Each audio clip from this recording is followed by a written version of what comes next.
My name is Edith Karunji, currently doing a course in hairdressing. To me, this is an answered prayer because it is an opportunity for me to help my spouse add on our financial income and to help the children with their supplementation on education and nutrition. At the beginning, I didn't know anything, but now I'm improving my skills in plaiting, and I know that by the time I'll leave this place, I'll be able to help my family.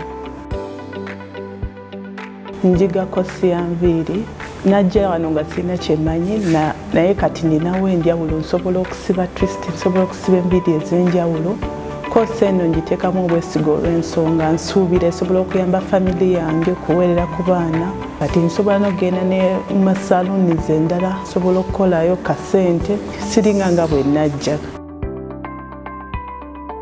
Nyaka ndibone Father Sake haber down meeting point in the national karma ditelwa kany kowa na pabe ngeti nyarama funyo gimoy kene kwa ata no ni umbere otodong tiget tinwech matika fonyo kedi widange kedi wich